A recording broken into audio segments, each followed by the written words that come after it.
Today's video, we're going to plant some yellow summer squash here.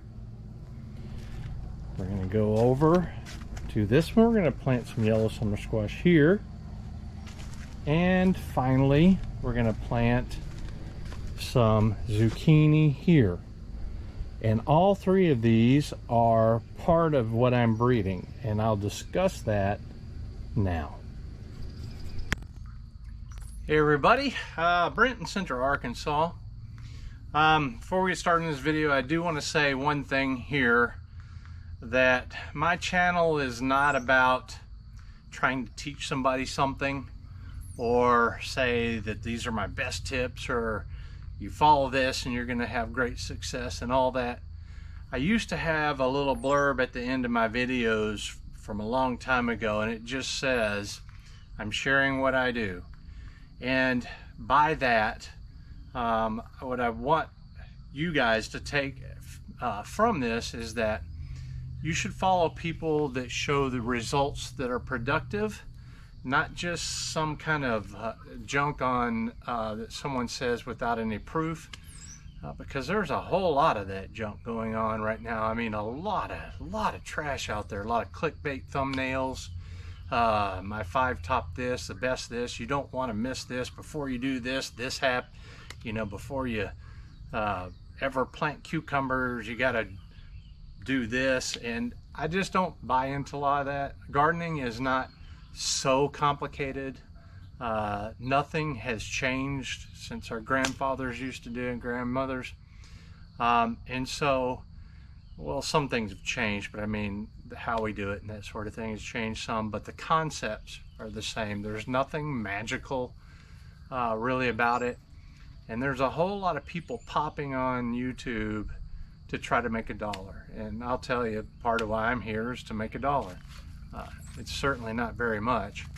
But now the YouTube is just inundated with copycats. I mean, as soon as one person puts out a vid, I swear it's like, I'm not looking for it, but they just pop up. And like how we talked about cucumbers, how to plant cucumbers. This is the way I plant cucumbers. If you add this to your cucumbers, and just cucumbers after cucumbers, just video after video of copycats. And you can also tell a lot of times when people put their YouTube videos up and that sort of thing, that they really don't have a lot of experience, but they're jumping on. And some of them are really charismatic, and so they get a lot of attention, a lot of views, and a lot of subscribers. But that doesn't mean, if you're here to find out about gardening advice, that you should actually practice what they preach. Sure, they're fun to watch, but all I'm saying is you should always emulate people that are successful. So when you look to see something, look for people that start something and then show you progression, or they show you a start to finish with an end result. And that's what I do. And you'll be able to weed out a lot of trash. It's just some advice for you. Again, this is what I do. So I mentioned that we're going to be planting some squash. These are summer squash, both yellow and zucchini, and they're a bush. Whereas I just did a video on planting some climbing winter squash, and I've got some more that I'm going to plant, but they're all my breeding. And that's why this bed doesn't have a trellis on it, and every other one doesn't have a trellis on it. It's because I can plant some things that don't need a trellis, and I don't have to buy a trellis for every single one. Now, I probably will be planting this a little tighter than a lot of people do, because I plan on growing a little bit vertically. I don't expect it to get really tall, because mine don't get really tall. But if you plant it vertically, you can squeeze in a little bit more per space. So in this bed, I'll probably planting in 5 squash. It is 2 foot by 8 foot. And so these will all be Madison's Cross. And Madison's Cross is a breed of mine. It's now open pollinated. And it took me many years ago, it took me many years to get it open pollinated, meaning that if you save the seed from this particular cultivar or variety, it will be true. And so what I'm going to be doing with Madison's Cross is growing it to eat, because this is a really tasty squash. But also I'm going to be crossing with it to create a hybrid, because I really enjoy the hybrid, what's it called, vigor. The hybrid vigor is pretty amazing thing that happens with when you're crossing two highly inbred lines. Like this is a highly inbred line. It's open pollinated. Open pollinated in the horticulture world means highly inbred, meaning there's no diversity left in that plant. It's going to do the same thing year after year because all the diversity has tightened out to where there's none left in it. Whereas if I cross this with another variety that's highly inbred like this one, what happens is you cross them and it becomes I won't say a super squash, but a squash that has a lot more vigor. It's going to grow better for you. It's probably going to be a little more productive. And so that's a great thing about hybrid vigor. And I'll tell you also that I'm really considering growing and creating hybrids, because I know that if I release Madison's Cross in less than, as it is, in less than 2 years, everybody all over the internet is going to be selling and trading this. And so all the work it took me to get to this point is lost. It's gone forever. And the only thing I get out of it, hopefully, is that someone will say, you know, Brent bred that, and it's a really good one. But I've seen where people just forget all about that. They don't even care anymore. It's all about, you know, gathering the seed and being able to save it yourself, and that's all well and good. But if I breed a hybrid that's excuse me, that's highly vigorous and it has the qualities that I like, and I think I can do that, then if you try to save the seed, you can't. And that's why seed companies do that. You can, but it just won't be the same plant, because the second generation is the most diverse generation. And so the seed will never ever come true in a second generation if you save the hybrid seed.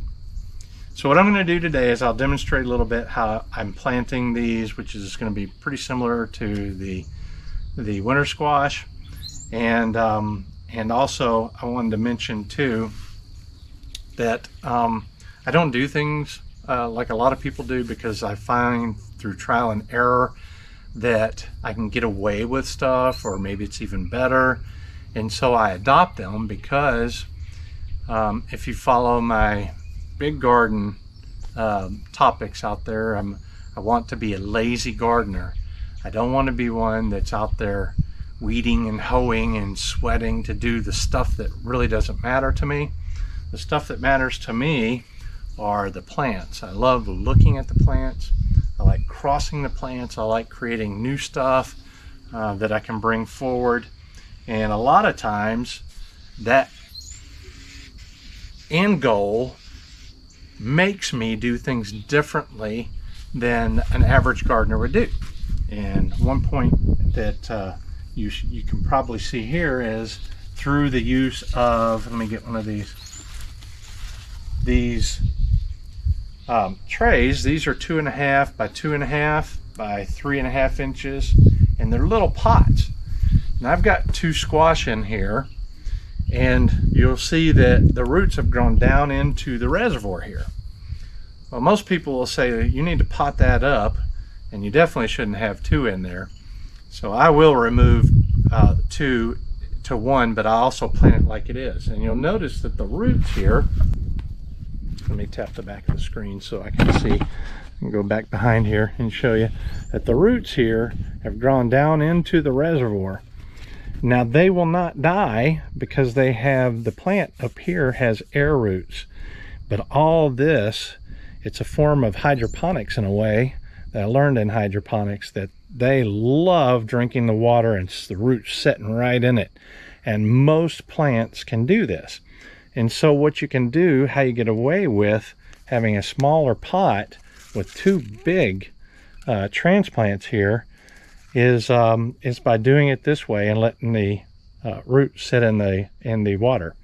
Now I showed you how wicking, I used the wicking ropes. I've got a video up on that.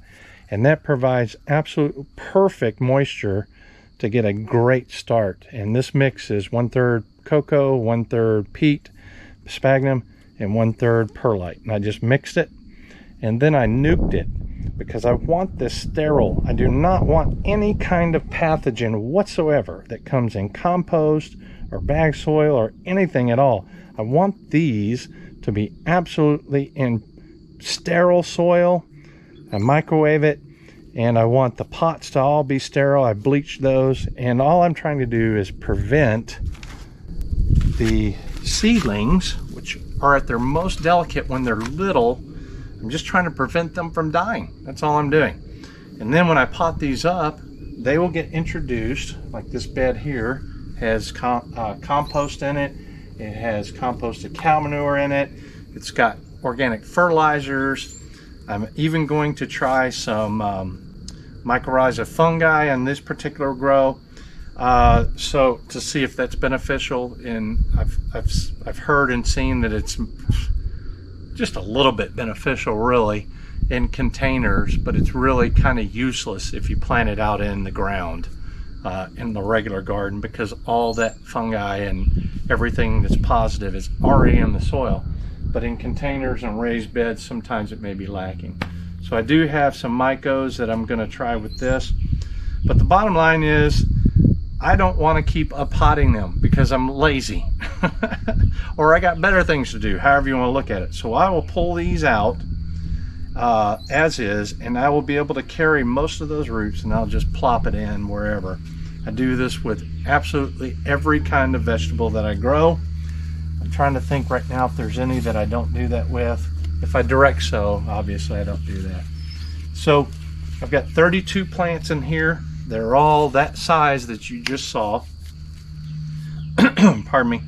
I'm out on a cloudy day. It's supposed to rain tomorrow, and it's probably about 5:30 in the afternoon, and it's cloudy. And so this is the perfect time to do transplants. I'm going to do a lot today. I'm going to get them in the beds.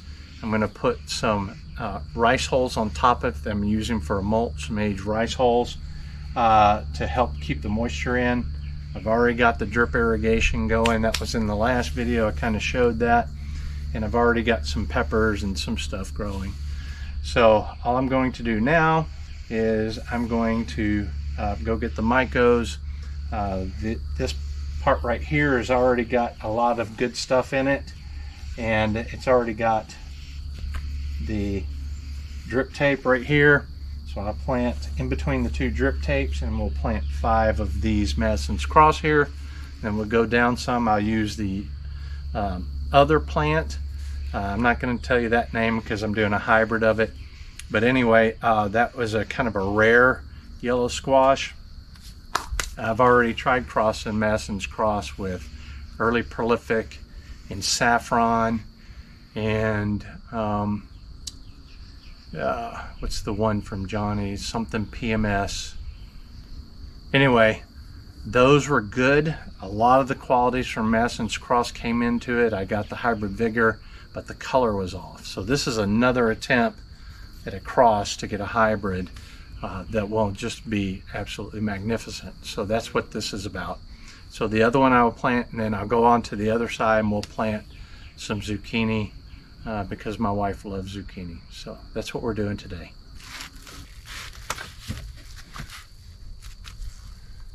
All right, I want to make sure in the little screen on the top of my GoPro that I'm actually in the camera. I'm not sure if I even was in the last one. Let me raise it just a little so you can see the top of my head. It's nothing worse than talking and you're just looking at the nose down or something like that. So if that happened, I'm sorry about that. Okay, so this is the brand of Mycos that I ended up buying, and all I did was I went online and I just did reviews, and I looked at some YouTube videos and stuff like this, and supposedly this one's pretty good. If anyone's gonna work, I feel like this one has a good chance of working. And I know it doesn't work with some types of plants. Mycos in general don't work with like brassicas and some others, but I'm not doing that. So most of this is spring stuff, spring and summer crops. Okay, so I've got 2 10 tins here, and I put some nutrient water in the bottom, and that's because it's real easy for me to do. I already have 150 gallons of it sitting in there that I feed all my gardens, this whole side here, raised bed, and my main garden. I'll get into that in another day, another video. So I put a little bit in these 10 tins only to keep these roots that have developed from drying out before I plant them, because those roots are a really good thing, and I can capture a lot of those when I pull the plant out. So I've got scissors because there's a couple of these that have 2 in it, and I need to weed it down to 1. I thought I did most of that already.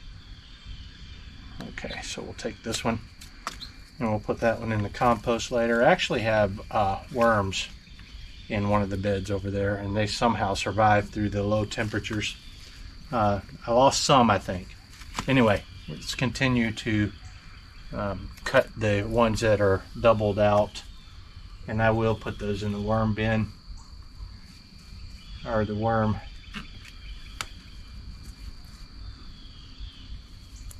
in-ground raised bed worm, whatever you want to call it. Structure. Here's one. Also had to get another battery because my GoPro battery is just not as good as the Canon I used to use. It's better quality video, up to 4K, but the battery sucks on it. So look, I will put these over here and get those in a minute. So I forgot what I was going to say. Anyway, we'll get into it. What I've got here is the top of a creamer lid. I drink a lot of coffee, and I use Coffee Mate, and that's just a Coffee Mate lid. I'm going to take some of these Micos, and I'm going to put those into this lid. That way I can dabble those roots when I plant them in each one. And so I don't think I'll need too much, just some of it to make contact based on what I read. Now, I'm not an advocate for Micos. I just don't know. I'm ignorant to the use of extra Micos, mycorrhizae, in a raised garden or containers. I think I've used it before and didn't really see enough of a benefit to continue. But at least you'll know, if you've seen this video, as time progresses, if it seems to have made an impact or not. All right, so I planted 12, or I have 12, of which I'll use 5, and I'll probably stick 1 or 2 in some other areas that are in the raised beds that I can fit them, because I really like this squash. It's exceptional squash. But I'm gonna pick some of the better ones here. So we'll put that one over here. So we'll put the better ones in this one. So I'm doing the selection in front of you. Isn't that nice? So anyway, you get to see my process in depth. This is a good one. Let me pick one that I will replace it with. And these are okay too, but I'm just going to move them out of the way by putting them in the bed over here. This is going to be something else completely. This is an asparagus bed as soon as the asparagus comes in. Okay, so I'm a little further away. Let me tap the back of the screen so I can see if you can see me. I'm not sure if there we go. All right, so it's just like the other one. What I'm doing is I'm attempting to get it between the two drip lines here. And I want to get it pretty close to the end of the bed here, so it'll be at the extreme here. And all I do is I just move some back like this, and then I'll take now, like I said, I don't know if the mycorrhizae is going to work or not, but you can see some roots coming out there.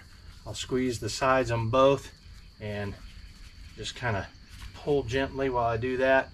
You can see that the roots are circling a little bit, but they're not completely all up and around here. So this is going to do just great like it is. And I'll get it down to about the level it was in the pot. And we'll bring the raised bed mix, we'll call it soil, up around the little squash. And so I'm going to do that in all of them. And then I've got these little sunshades that I'm not sure if you've seen that video yet or not. I know I haven't published it at the time of this recording, but let me get one and I'll show you that. And because it's new and it's going to be entering shock, I will take these sunshades, and what I'm going to do with it is I will block the sun where it's hottest here. And as the sun rises this way and goes this way, and so when it gets to about 1 o'clock in the afternoon, when it's really starting to get hot, it starts casting shade on the plant here. So here in Arkansas, even a fully established squash in a regular garden will wilt at 3 p.m. 3 p.m. It's already starting to wilt because we have unbearingly hot, very long amount of hours bearing down, especially in July and August. So I'm going to protect these until they get nice and rooted. And I've got the video coming up on shade if you haven't seen it already, and the importance of shade. So anyway, I did not dip that one, so we'll keep that in mind, and the micos. So we'll do another one that's about halfway right here, actually right here where these screws are here, and I'll move this back, and I'll make double sure to dip it this time. And I'll put one of the better ones in this one. No, we'll do this one. So what I do is I just kind of make sure that the roots aren't tangled, because it'll rip off more. So see, a lot of those roots came out just fine. So now I'll dip it in these micos, and it's wet, so they're all over the bottom of this.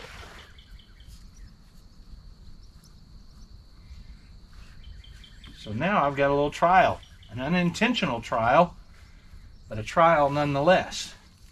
Will this one do better than this one, at least in the beginning, until potentially the micos spread? So this is halfway. This one's here. I need to put one more in between.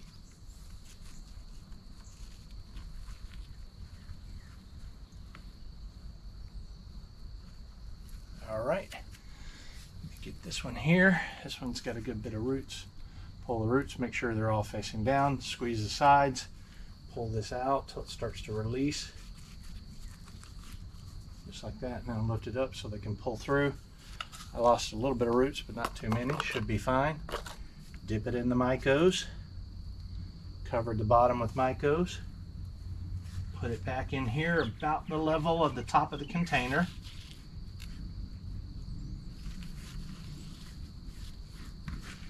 And so I'm kind of doing what I used to do. I'm explaining what I'm doing as I go, so you know my thought process and why I do the things that I do. Now what I'm going to do is, this one's a little closer to this one, but anyway, that'll be fine.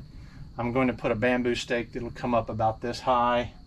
I don't know if you can see them over there in that other bed, but it'll come up about this high, and that's what I'm going to train them on first. But so you've seen my process. I just planted 3. There's no need for me to plant every single one in front of you. And if I think of something else that I want to share with you with what I do, I'll bring you back into the camera. But in the meantime, I'm going to plant these and some others. All right, so I've got these bamboo stakes, I guess you'd call them stakes, pieces that are kind of small, as you can see. And I bought these when I did an F2 grow that I sent off to the geneticist. So I sent off 104 samples of cherry tomato that I grew that was parthenocarpic, but in the second generation they express all over the place. Some will be parthenocarpic, some won't. Some will be heavily parthenocarpic, some will be mildly parthenocarpic. Anyway, the reason why I've got all these bamboo stakes is because of that growth. So I bought, I don't know, 50 or 100 of them, probably closer to 100. And they come in real handy for things like this.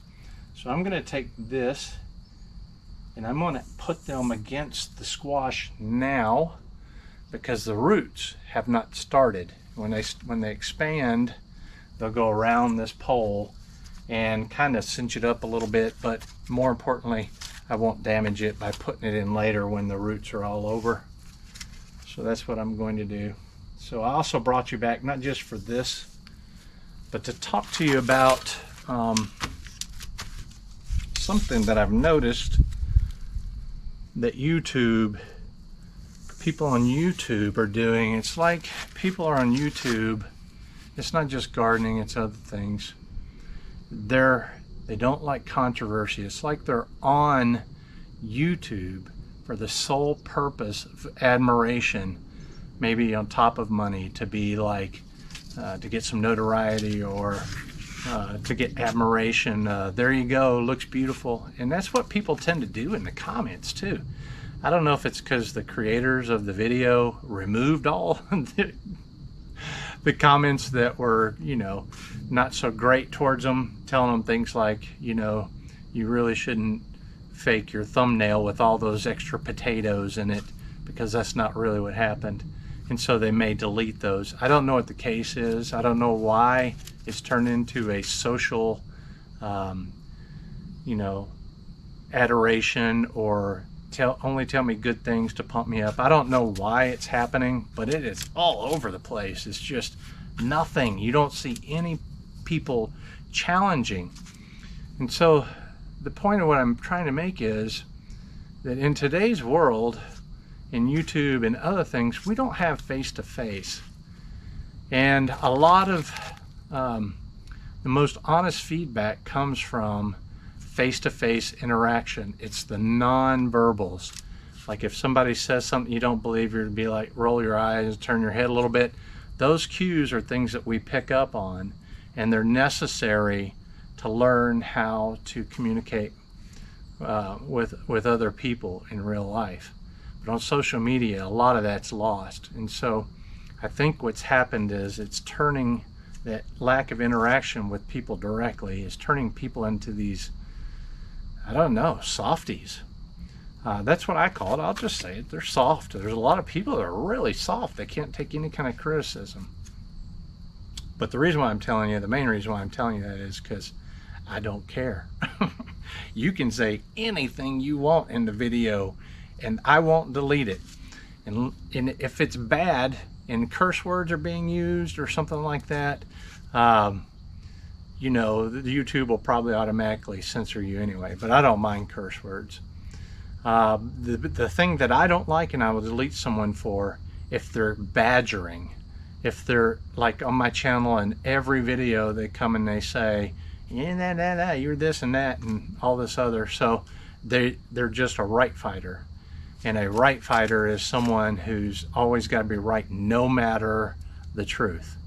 And so those types of people that badger, I will delete. And that hasn't happened very often. So I'm encouraging you to talk to me and tell me in your comments what you really think, because man, I could learn from you.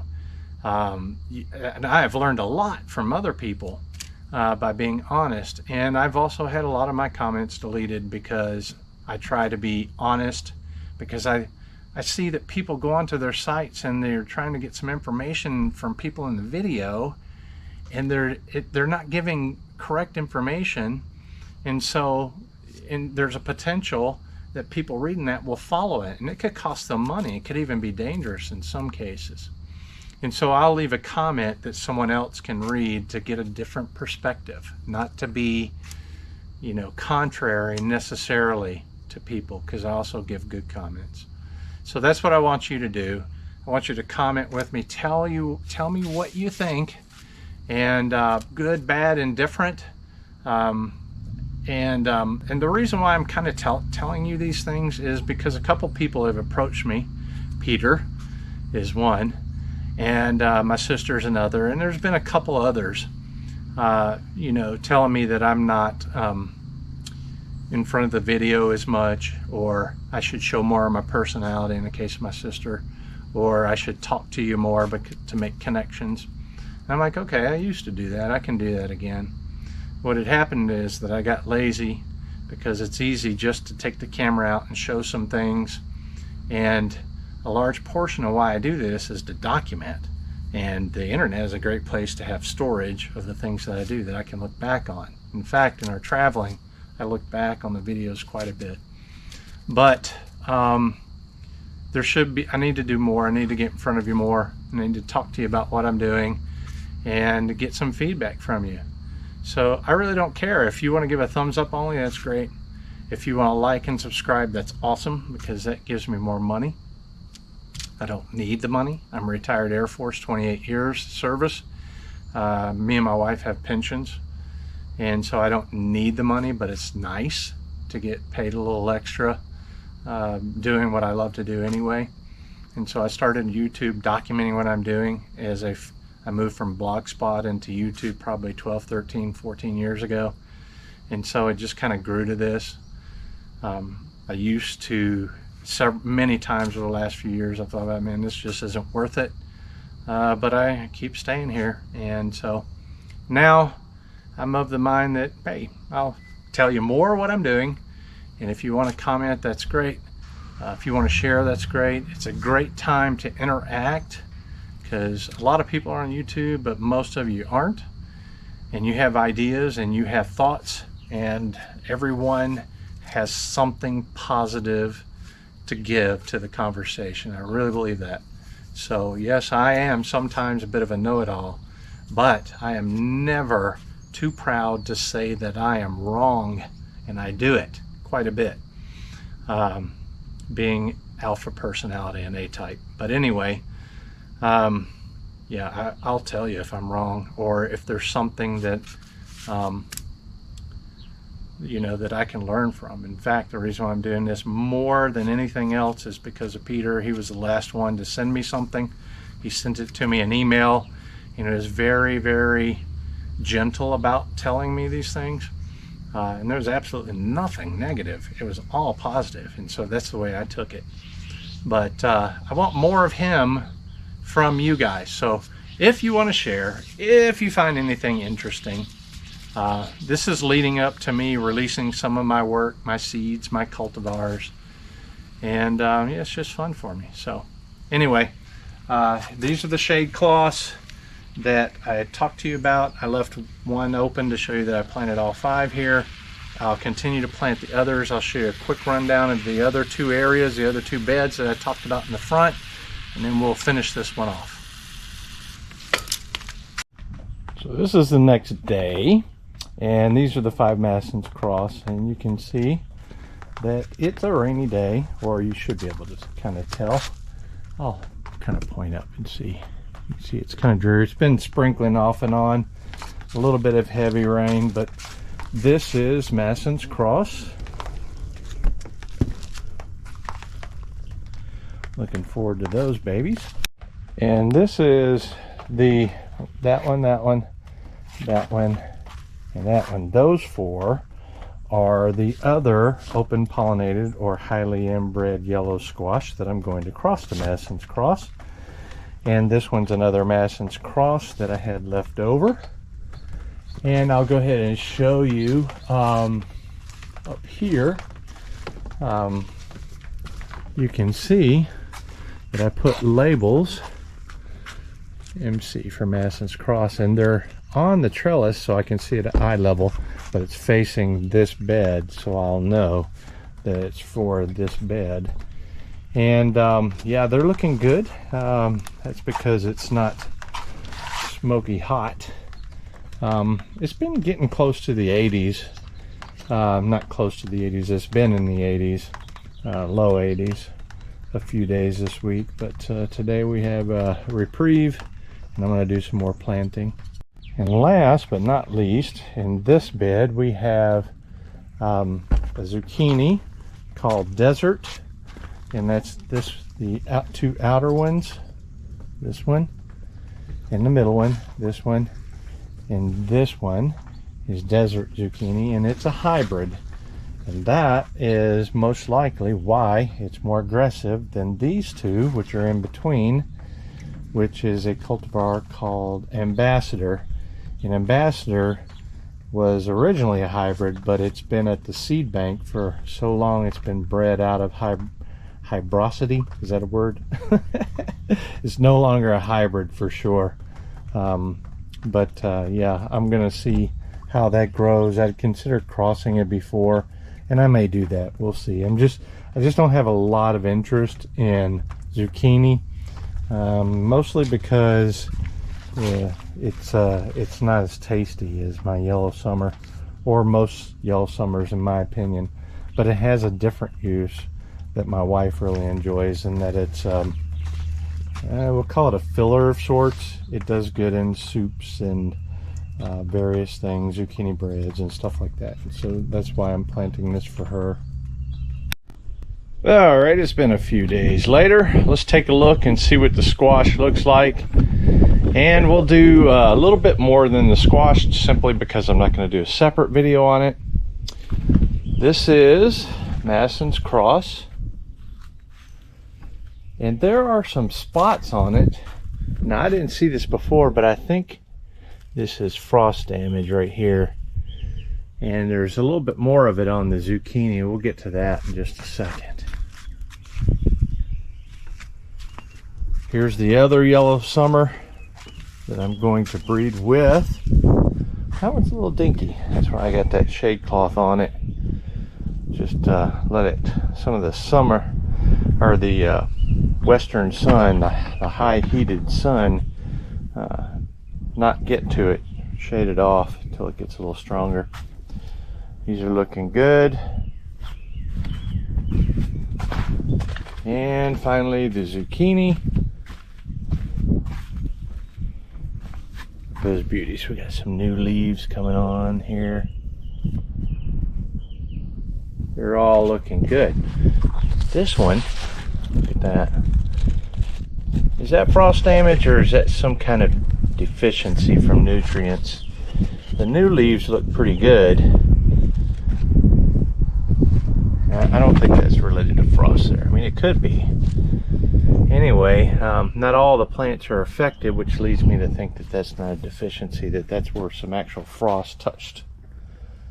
If it had gotten a little bit colder, just a little bit, everything would be dead. And I mean everything would be dead. So, very thankful for that. All right, let's look at a couple of these here. That's it for the squash planting update. But over here I've planted in the same fashion cucumbers here. I've got Bet Alpha and Emerald Sweet. Emerald Sweet is one of mine breeding. It's a Parthenocarpic slicer. Over here I've got a squash called Greek Sweet Red. You can't find the seed for Greek Sweet Red anymore, and I got it from Baker Creek, I don't know, a long time ago, 10-15 years ago. Anyway, I'm growing it, and I've been saving seed from it regularly, and I'm probably going to cross Greek Sweet Red over there and with another squash, maybe Tahitian melon, maybe honey nut. We'll see. Okay, over here again, planted the same way. I think I did, yeah, I did a planting winter squash where I showed these, so won't get into that. I can't remember if I did these. These are the Tahitian melon squash, these four, and they get rather large. I actually expected them to be a lot bigger plant because they were planted at the same time as those over there, but it's just, they're staying tiny. They still look healthy, and they've got new leaves on them, but they're still staying tiny. And finally, over here I've got some more. These are honey nuts, and these are what's called sweetmeat. I do have 2 plants in these sweetmeats. I've got 5 plants here total. 3 are sweetmeat, and 2 are a cross of mine between Feroce and Winter Luxury Pie. And so this is one of those two, and it is more aggressive than the sweet meat.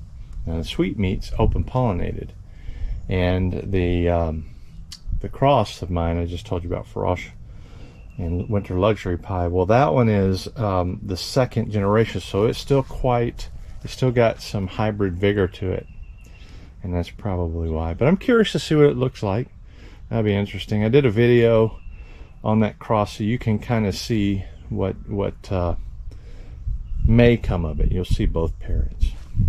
So that's it from this raised garden plant, or raised bed garden planting of summer squash.